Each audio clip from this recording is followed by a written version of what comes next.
Ya, puji Tuhan. Shalom. Shalom. Kabar? Udah sarapan? Jamnya tanggung. Ya, puji Tuhan. Tuhan baik bagi kita. Amin. Kita ada di sini semua karena kebaikan Tuhan. Saudara, Bapak Ibu yang dikasihi Tuhan, setiap manusia itu diciptakan dengan berbagai kebutuhan. Betul ya? Ada kebutuhan, salah satunya itu kebutuhan untuk memiliki rasa aman dan nyaman di hidup ini. Seringkali kita melihat ada beberapa orang yang bertahan dalam posisi yang aman dengan berpikir bahwa udahlah saya cukup di sini aja karena di sini posisi saya aman, saya nyaman di sini, saya nggak mau lagi untuk yang lain sebagainya, capek. Tetapi saudara, memang rasa aman dan rasa nyaman itu menjadi satu kebutuhan bagi kita manusia. Di dalam ilmu psikologi ada satu tokoh psikolog yang namanya yaitu Abraham Maslow. Dia dikenal dengan yang namanya teori hierarchy of needs, hierarki kebutuhan manusia. Dan hari ini saya mau sampaikan satu topik dengan namanya aman selamanya. Saudara, setiap kita pasti pengen yang namanya aman. Aman di bumi dan aman di akhirat, betul nggak? Apakah kita hanya perlu aman di bumi? Enggak. Kita juga pengen hidup kita dijamin setelah kita selesai bertugas di dunia ini, dan tiba saatnya kita harus mengakhiri hidup kita, maksudnya bukan kita yang negatif, maksudnya sudah waktunya kita harus berpulang, kita pasti butuh jaminan. Kalau di bumi ini aman, kita juga mau hidup kita setelah kematian nanti juga memperoleh keamanan. Di dalam Yohanes 10 ayat 22 sampai ayat yang ke-30. Seperti yang di awal tadi saya katakan, manusia punya yang namanya kebutuhan. Pasti saudara Bapak Ibu sudah tahu dan sering mendengar hal ini. Ada Abraham Maslow yang terkenal dengan hierarchy of needs, yaitu kebutuhan rasa aman itu diletakkan sebagai kebutuhan dasar bagi kita. Setiap kita kepengen aman, harta yang kita punya pengen aman, segala sesuatu yang kita miliki pengennya aman, kehidupan anak kita pengennya aman, pendidikan anak kita pengennya aman, segala sesuatu yang kita punya kita berharap semuanya bisa aman-aman aja, sehingga kita berjuang untuk memperoleh keamanan yang kita rasa itu harus kita cukupi. Tetapi ada beberapa orang yang merasa bahwa rasa aman itu mereka bisa dapat ketika mereka punya harta kekayaan yang berlimpah. Mereka merasa kalau hartanya banyak, sudah aman hidupku, sudah tenang hatiku, sudah nyaman hidupku. Ada lagi yang merasa bahwa mereka aman ketika mereka punya jabatan yang baik. Saya punya jabatan yang baik, tidak ada satu orang pun yang bisa mengganggu posisi saya. Dengan jabatan yang saya punya, tidak ada satu orang pun yang bisa mengacaukan keluarga saya. Jadi segala sesuatu dikerjakan, baik halal ataupun tidak halal, demi mendapatkan posisi aman dalam jabatan yang baik. Selanjutnya, ada orang merasa aman kalau dia bisa beli asuransi yang mahal. Wah, ini asuransi terbaik, saya mau keluarkan berapapun biayanya, yang penting hidup saya aman. Yang penting keluarga saya juga bisa aman. Selanjutnya ada orang yang merasa bahwa dengan skill bela diri yang baik, hidup saya bisa aman, bisa tenang. Tidak ada yang bisa mengganggu saya di jalan. Tidak ada yang berani bisa menyenggol saya, mencolek saya sedikit pun.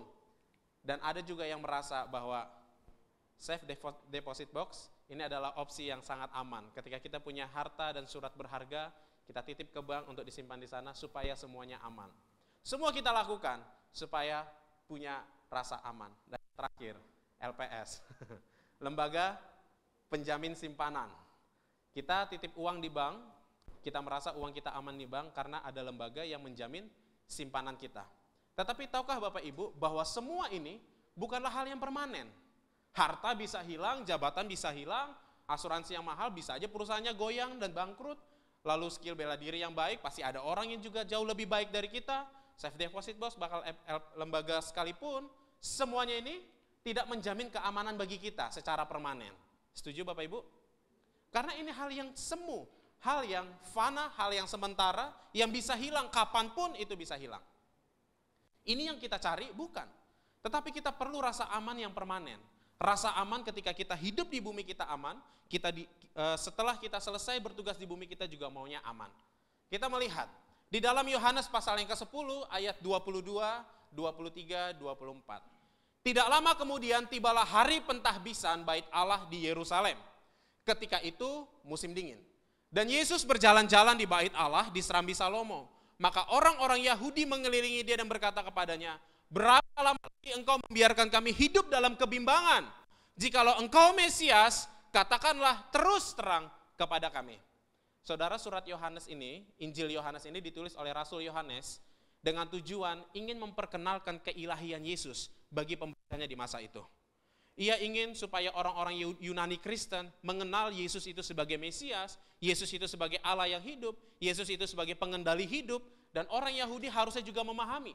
Tetapi justru ketika ada hari raya khusus, hari raya Pentahbisan, hari raya Pentahbisan ini adalah hari raya yang diperingati oleh orang Yahudi. Dan ini dilestarikan setiap tanggal 25 Desember ketika musim dingin. Kalau kita Kristen merayakannya sebagai Natal di tanggal 25 Desember. Tapi bagi mereka 25 Desember itu adalah hari raya Pentahbisan Bait Suci. Kenapa? Karena di tahun 164 sebelum Masehi, yaitu Makabe memimpin orang Yahudi untuk merebut kembali Bait Allah yang sudah dicemarkan, yang sudah disalahgunakan oleh Antiochus sebagai tempat penyembahan dewa Zeus. Jadi Makabe memimpin bangsa Yahudi dan mereka menang di tahun 164 sebelum Masehi, 164 tahun sebelum Yesus lahir. Hari kemenangan itu diperingati sebagai hari raya pensucian Bait Allah. Karena semua berhala dalam Bait Allah disingkirkan, dibuang, dan mereka kembali memuji Allah, yaitu Yahweh, dan disitulah diperingati sebagai hari raya Pentahbisan, dan ini hari raya khusus. Jadi Israel itu punya beberapa hari raya. Ada hari raya Pondok Daun, hari raya Pentahbisan khusus. Kita hanya punya 2 hari raya, betul? Paskah dan Natal. Gerejanya juga cuma 2 kali, enggak? Lalu apa yang terjadi? Kita lihat. Nah, tadi teks mencatat Yesus ada di Serambi Salomo. Ini adalah bangunan yang didirikan oleh Salomo di Yerusalem. Ini adalah Bait Allah, tempat orang Yahudi beribadah kepada Allah. Ini Bait Allah. Setiap ada perayaan ibadah khusus, mereka pergi ke sini. Dan tepat di tanggal 25 Desember tadi, Yesus ada di sini, di Serambi Salomo. Serambi itu posisinya seperti ini Bapak Ibu. Ini dia. Ini Serambi Salomo. Yesus ada di sana 2 atau 3 bulan untuk mengajar, menceritakan, dan memberitahukan bahwa aku ini gembala yang baik. Aku ini Mesias yang dinubuatkan. Dia memperkenalkan dirinya sebagai yang dinubuatkan, sebagai Raja, sebagai Kristus, sebagai Mesias, penyelamat manusia. Tetapi di tengah-tengah aktivitas Yesus di tempat ini, ada orang-orang Yahudi. Orang-orang Yahudi yang dicatat di ayat sebelumnya tadi adalah para pemimpin agama Yahudi yang ingin mencelakai Yesus, yang ingin menjebak Yesus, yang ingin menjemput Yesus dan mengadili Yesus lalu menghukum mati Yesus. Mereka datang mencari cara bagaimana Yesus ini bisa kami tangkap. Salah satunya dia bertanya, kalau kamu Mesias, kasih tahu sama kami. Jangan kamu sembunyi-sembunyikan. Tujuan pertanyaannya bukanlah untuk mengetahui siapa Yesus, bukan. Tapi untuk menjebak Yesus itu sendiri. Karena kalau kita lihat di dalam pasal pertama, Yohanes Pembaptis memberi kesaksian tentang Yesus sebagai anak domba Allah, sebagai anak Allah. Dalam pasal kedua, ada banyak mujizat yang sudah dilakukan Yesus. Mengubah air menjadi anggur. Pasal kelima, orang lumpuh disembuhkan. Lalu di dalam pasal 6, Yesus memberi makan 5.000 orang. Yesus mengklaim dirinya sebagai penguasa. Yesus mengklaim dirinya sebagai Mesias. Petunjuk-petunjuk itu sudah didengar oleh orang Yahudi semuanya. Bahwa Yesus ini adalah Mesias. Tetapi mereka tidak mau menerima Yesus sebagai Mesias. Dan di lokasi inilah Yesus hendak dijebak. Udah kayak film drama Korea ya Bapak Ibu. Yesus ingin dijebak. Tetapi Yesus mengajar di sini. Mengajar tentang aku inilah gembala yang baik. Kalau kamu dengar suaraku, kamu menaruh iman padaku, kamulah domba-dombaku dan kamu adalah milikku. Saudara, Yesus juga mencatat kalau kamu adalah dombaku, kamu akan aman bersama denganku. Di tengah percakapan itulah Yesus harus diganggu oleh orang Yahudi. Selanjutnya kita lihat. Yesus menjawab mereka, aku telah mengatakannya kepadamu, tetapi kamu tidak percaya. Pekerjaan-pekerjaan yang kulakukan, yang sudah saya sampaikan tadi dari pasal pertama sampai pasal 9. Pekerjaan-pekerjaan yang kulakukan dalam nama Bapakku, itulah yang memberi kesaksian tentang aku sebagai Mesias, sebagai penyelamat, sebagai juru selamat. Tetapi kamu tidak percaya karena kamu tidak termasuk domba-dombaku. Saudara, bukankah kita juga pernah melihat ada orang-orang Kristen di sekitar kita mengalami hal yang sama. Dia sudah pernah ditolong Tuhan. Dia tahu, dia sudah mengalami, mempunyai pengalaman bagaimana mujizat Allah terjadi di tengah kehidupan mereka. Tetapi tiba ada satu titik di mana mereka punya masalah yang jauh lebih berat dari masalah sebelumnya. Lalu mereka berkata, aku nggak percaya Tuhan bisa tolong aku atau tidak. Banyak saudara, banyak orang yang berpikiran skeptik akan hal itu. Ya kalau Yesus memang berkuasa, saya sudah berdoa 10 tahun untuk kesembuhan saya, kok saya nggak sembuh-sembuh? Bagaimana ini? Apakah Yesus itu benar-benar ada? Hidup saya penuh dengan ancaman, keluarga saya diancam, bisnis saya berantakan, kok sampai sekarang seperti tidak ada jalan keluarnya? Mulai goyang, tidak percaya. Sama seperti orang-orang Farisi, orang-orang pemuka-pemuka Yahudi. Mereka tidak percaya, padahal mereka sudah melihat bagaimana Yesus sudah bekerja. Lalu saudara, seringkali dalam masalah tersebut, orang-orang yang merasa tidak percaya, yang akhirnya tidak percaya kepada Tuhan, tidak percaya dengan kuasa Tuhan, mereka goyang, mereka bingung dan merasa tidak aman dalam hidup ini. Semua masalah pasti akan memberikan rasa tidak aman bagi kita. Tetapi hari ini mari kita belajar dari hal tersebut, bagaimana kita bisa aman di tengah kesulitan hidup yang kita alami. Yang satu tadi saya katakan, kamu tidak percaya karena kamu bukan domba-domba Kristus. Ada perbandingan dalam Injil ini yang dituliskan oleh Rasul Yohanes.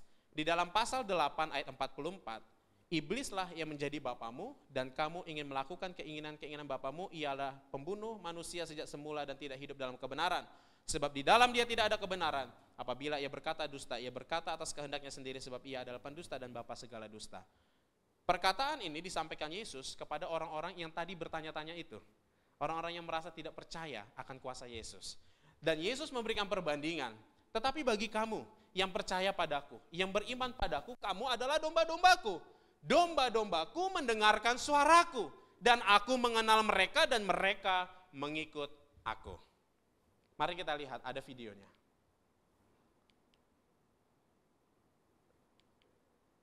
Boleh pakai sound?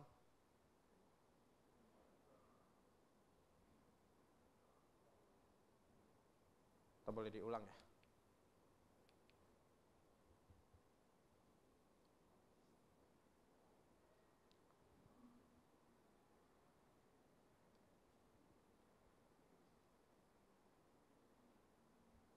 Kita mau lihat bagaimana Yesus berkata, kamu domba-dombaku dan kamu mengenal suaraku.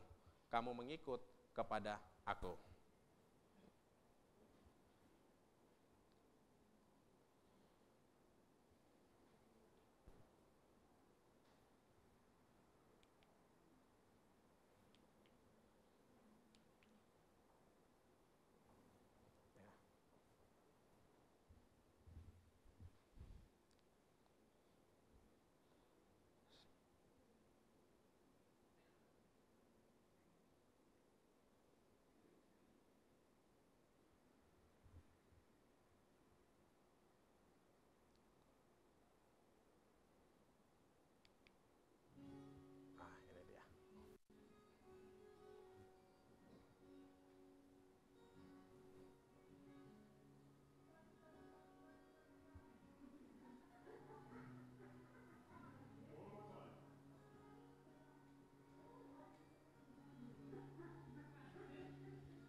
Bapak Ibu, kita sudah lihat tadi bagaimana percobaan orang yang bukan gembala, dombanya tidak mau mendengar.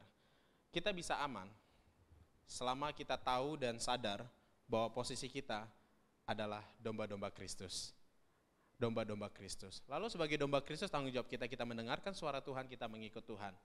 Di dalam tekanan hidup, persoalan hidup yang perlu kita alami, suara siapa yang biasa kita dengar Bapak Ibu? Ada, kalau saya lihat di simpang jalan itu, rokok Emalt bikin iklan, solusi lu masalah buat gua, bukan main. Seringkali kita ketika dalam posisi yang terhimpit, dalam posisi yang sudah mentok, nggak ada lagi jalan keluar, kita berusaha mencari tahu jalan bagaimana saya bisa lolos, bisa bebas dari persoalan hidup, segala cara saya akan kerjakan, yang penting saya bisa aman dan bisa bebas. Suara siapa yang mau kita dengar? Kalau kita adalah domba-domba Kristus, harusnya untuk aman yang kita dengar adalah suara Tuhan, suara Allah sendiri. Selama kita sadar kita ini adalah domba-dombanya Allah, kita memperoleh jaminan keamanan dalam hidup ini. Amin, saudara? Kita aman selama kita sadar kita adalah domba-domba Allah. Mari kita lihat, apa sih benefit atau keuntungan kita sebagai dombanya Allah? Jaminan hidup yang kekal. Dan aku memberikan hidup kekal kepada mereka, dan mereka pasti tidak akan binasa sampai selama-lamanya. Dan seorang pun tidak akan merebut mereka dari tanganku. Salah satu ketakutan manusia yang terbesar adalah kematian. Betul? Ada di sini yang berani mati? Saya berani mati, saya pasang badan. Enggak, setiap orang pasti takut mati. Takut mati kenapa? Nanti kalau saya mati anak saya gimana, istri saya bagaimana, usaha saya bagaimana, suami saya bagaimana, keluarga saya bagaimana. Setiap kita pasti takut, memiliki rasa takut untuk mati. Lalu ada beberapa orang yang memiliki rasa takut mati, kenapa? Karena dia bingung, setelah mati dia harus kemana? Dia bingung setelah dia mati, apakah dia punya jaminan bahwa aku akan hidup kembali? Tetapi di dalam Kristus, selama kita sadar sebagai domba-domba Allah, selama kita sadar bahwa kita adalah miliknya Allah, selama kita sadar bahwa Allah itu sendiri, Yesus Kristus itu sendiri yang adalah gembala agung bagi kita, maka hidup di bumi dijamin, hidup kekal, hidup di sorga juga pasti dijamin. Amin, saudara? Tidak ada satu pribadi yang mampu memberikan jaminan akan kehidupan kekal selain Yesus Kristus. Itu harga mati. Itu harga mati. Selama kamu menaruh imanmu kepada Yesus Kristus yang adalah gembala agung, selama kita menaruh pengharapan kita bersandar kepada pribadi Yesus Kristus, tidak kepada pribadi yang lain, maka hidup kekal akan menjadi jaminan bagi kita. Sehingga Rasul Paulus berkata, hidup adalah Kristus dan mati adalah keuntungan bagiku. Kenapa? Karena dengan kematian menurut Paulus, bahwa kematian itu adalah keuntungan bagiku karena aku memulai hidup yang baru bersama dengan Allah Bapa, Yesus Kristus yang adalah penciptaku, yang adalah gembalaku. Dalam Yohanes pasal 10 ayat 1 sampai 21, di sana Yesus berkhotbah di Serambi Salomo tentang aku ini loh gembala yang agung. Aku ini loh gembala, kamu domba-dombaku. Selama kamu sadar bahwa kamu adalah domba-dombaku, aku memberi jaminan hidup yang kekal kepada kamu. Aku menjamin hidupmu di akhirat. Aku menjamin hidupmu bahwa kamu mati di bumi tapi kamu punya kehidupan di sorga. Hidup kita di dunia ini bukan berakhir pada masa kematian, tidak Bapak Ibu. Kita punya kehidupan yang baru di sorga sana dan itu dijamin oleh gembala kita, Yesus Kristus. Ide ini harus disampaikan oleh Rasul Yohanes dalam menuliskan suratnya kepada orang Yahudi, kepada orang Yunani supaya mereka memahami bahwa Yesus Kristus yang datang ke bumi sebagai Mesias, dia bukan hanya sekedar menyembuhkan orang sakit, bukan hanya sekedar membangkitkan orang mati, bukan hanya sekedar membuat air menjadi anggur, enggak. Para penyihir pun bisa buat itu. Tetapi hal ini menjadi jaminan bagi mereka. Selama kamu sadar hai orang Yahudi, selama kamu sadar hai orang Yunani, kalau kamu adalah domba-dombaku, maka kamu punya jaminan akan hidup yang kekal. Dan ini berlaku bagi kita, pendengar di masa kini. Kamu punya hidup yang kekal, kita punya jaminan hidup kekal. Amin, saudara? Gak perlu takut dengan hidup ini. Sudah ada yang menjamin kita. Sudah ada materai yang menjamin kita. Tak perlu takut menjalani hidup. Karena seringkali kita juga berpikir begitu. Orang tua saya yang sudah dari kecil sudah Kristen, juga masih berpikiran, Kalau aku mati kemana ya bang katanya. Anaknya pendeta. Mama bapaknya ragu, mati kemana. Ini jadi PR saya pada masa itu. Ya udah, mama dan bapak adalah domba Kristus. Yesus sebagai gembala menjamin hidup kita, menjamin hidup kekal kita. Saudara, di dalam pemahaman orang kuno di masa itu, gembala itu adalah pribadi yang punya tanggung jawab untuk melindungi kawanan dombanya, supaya kawanan dombanya terawat dengan baik, bisa makan dan minum dengan baik. Makanya di dalam Mazmur 23 dikatakan, engkau membaringkan aku di padang rumput yang hijau, engkau menyegarkan aku dengan air yang segar. Gembala itu menjamin kehidupan dari domba-dombanya untuk hidup makmur, untuk hidup terjaga, untuk hidup aman, tidak terpisah dari kawanannya yang lain. Saudara, tak perlu takut dengan hidup ini. Tuhan menjamin hidup kita sampai pada masa kekekalan kita. Amin. Wow, tapi jangan cepat-cepat mau menuju kekekalan ya. Masih banyak tugas kita di bumi ini. Tapi lihat, kita punya jaminan hidup yang kekal. Kalau kita sadar, kalau kita ini adalah domba-dombanya Kristus. Status kita sebagai domba Kristus bukan karena perbuatan baik kita, tetapi karena Dia sudah memilih kita dari masa kekekalan. Dia memilih kita sebagai domba Kristus. Yuk sadari, gak usah takut menjalani hidup, kita punya jaminan. Selanjutnya, sebagai domba Kristus, kita punya jaminan yang kedua, jaminan pemeliharaan hidup. Dan aku memberikan hidup yang kekal kepada mereka, dan mereka pasti tidak akan binasa sampai selama-lamanya. Dan seorang pun tidak akan merebut mereka dari tanganku. Bapakku yang memberikan mereka kepadaku lebih besar daripada siapapun, dan seorang pun tidak dapat merebut mereka dari tangan Bapa. Ada 2 kali Tuhan berkata, tidak ada seorang pun yang bisa merebut engkau dari tanganku. Tidak ada seorang pun, tidak ada kuasa manapun yang bisa merebut engkau dari tangan Bapa yang jauh lebih besar dari apapun.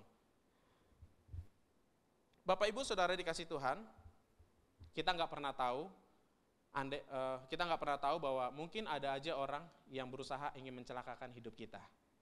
Kita nggak pernah tahu itu, nggak mungkin ada orang jahat ngasih tahu kita kan, aku mau buat jahat samamu loh, ini rencana kejahatanku, kan nggak mungkin. Secara diam-diam, dia mempunyai rencana yang jahat. Saya 1 bulan ini nonton film Korea Bapak Ibu. Judulnya Big Mouth. Ada yang nonton juga nggak? Saya nggak kenal semua nama pemainnya, nggak tahu saya. Sutradaranya, pemerannya, tapi filmnya bagus, saya ikuti terus. Setiap Jumat dan Sabtu kan udah keluar tuh ya. Episode barunya.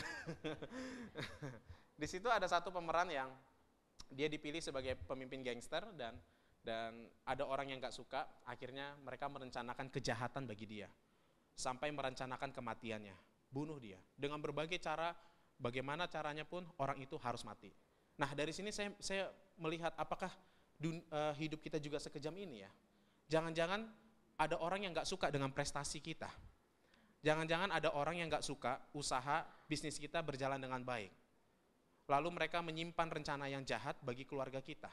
Menyimpan rencana yang buruk bagi kita, menyimpan rencana yang jahat untuk mencelakakan usaha dan bisnis kita. Kita nggak pernah tahu Bapak Ibu. Kita nggak akan pernah tahu kalau ada orang yang tidak suka dengan kehidupan kita. Lalu mereka merancangkan yang buruk bagi kita. Tetapi ayat ini menjadi jaminan bahwa tidak ada kuasa manapun, tidak ada pribadi manapun yang sanggup memisahkan kita dari kasih Allah Bapa, dari kasih Yesus Kristus, selama kita bersandar hanya kepada Dia. Amin. Tidak ada kuasa manapun yang bisa menutup usaha kita. Tidak ada kuasa manapun yang sanggup menjatuhkan apa yang sudah Tuhan buat bagi kita. Tidak ada satu orang pun yang sanggup menutup pintu berkat kalau Tuhan sudah membukanya. Tidak ada satu pribadi manapun yang bisa menumbangkan kita selama Tuhan yang membuat kita berdiri tegak. Ini jaminan kepastian bagi kita saudara, Bapak Ibu. Lalu apakah kita mau coba lagi dengan yang lain? Di pintu rumah mertua saya ada ditulis stiker begini.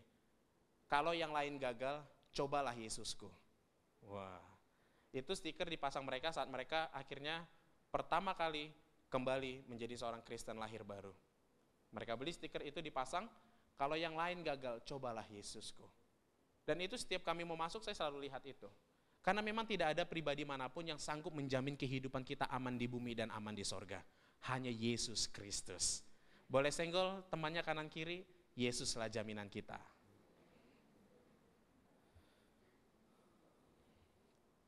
Bapa memegang tangan kita. Yesus Kristus Gembala menjamin hidup kita. Ini benefit, ini keuntungan kita selama kita menyadari bahwa kita adalah domba Allah. Yang terakhir, jaminan kepastian. Aku dan Bapa adalah satu. Aku di sini siapa? Yesus Kristus. Yesus Kristus memberikan jaminan begini. Aku dan Bapa bertekad dengan sungguh-sungguh untuk menjaga kamu yang adalah domba-dombaku. Jadi perkataan yang Yesus utarakan dari ayat pertama sampai ayat yang ke-29 bukanlah sekedar Yesus mengajar di Serambi Salomo itu untuk menjadi counter untuk membela dirinya kepada orang Yahudi, bukan. Tetapi Yesus sedang memberikan, ini lo benar-benar kepastian, aku ini serius menjaga hidupmu, aku ini serius untuk menjaga keluargamu, aku bersungguh-sungguh menjaga hidupmu untuk tetap mengalami damai sejahtera dan keamanan, kepastian, karena kami bekerja dengan sungguh-sungguh untuk menjaga engkau domba-dombaku. Saudara, ini kepastian bagi kita. Jangan pernah coba alternatif yang lain. Cukup percaya kepada Yesus, bagi Yesus. Dan percaya hanya Dialah gembala kita, kita domba-dombanya. Hidup kita dijamin Tuhan di bumi dan di sorga. Kepastian yang luar biasa yang kita miliki. Mungkin bagi orang yang lain, ya mudah-mudahan lah. Tapi dalam Kristus kita punya kepastian. Kita punya kepastian. Amin. Lalu sekarang kita lihat, apakah kita masih mau bersandar kepada harta? Apakah kita masih mau bersandar kepada jabatan yang baik? Apakah kita masih mau bersandar kepada asuransi yang mahal untuk mendapatkan keamanan? Apakah kita masih bersandar kepada skill bela diri yang baik? Atau kita bersandar kepada deposit box dan juga lembaga penjamin simpanan? Enggak perlu, saudara. Rasa aman itu hanya kita dapat di dalam Yesus Kristus. Amin. Hanya di dalam Yesus Kristus. Tidak ada kuasa manapun yang sanggup menandingi pribadi Yesus Kristus. Tidak ada pribadi manapun yang sanggup memberikan jaminan selain Yesus Kristus. Boleh senggol lagi temannya yang di depan dan belakang sekarang. Yesus Kristus jaminan hidup kita. Jadi siapa yang kita perlukan sekarang ini Bapak Ibu? Yesus Kristus. Bukan asuransi yang mahal ya. Kalau kita bokeh ya nggak bisa terbeli lagi asuransinya nanti. Lalu kita nggak aman dong. Hidup ini bisa kita buat tenang dan aman. Selama kita sadar bahwa Tuhanlah jaminan hidup kita. Kita bisa bebas dari stres akibat pekerjaan, masalah yang menghimpit kita, persoalan keluarga kita. Selama kita sadar, Tuhan Yesus menjamin hidup kita. Mungkin bagi orang lain ini adalah hal yang konyol. Nggak mungkin, udah. Nggak usah menjanjikan yang baik-baik lah. Tetapi firman Tuhan berkata jelas, hanya Dia kepastian. Sekarang tergantung kita mau percaya atau tidak. Selama kamu percaya, kamu punya jaminan. Selama kamu tidak percaya, yang tadi kita sudah lihat, iblislah yang menjadi Bapa kita. Sekarang Bapa kita siapa? Yesus Kristus. Yang kita butuhkan adalah Yesus Kristus. Tuhan Yesus memberkati kita semuanya. Haleluya.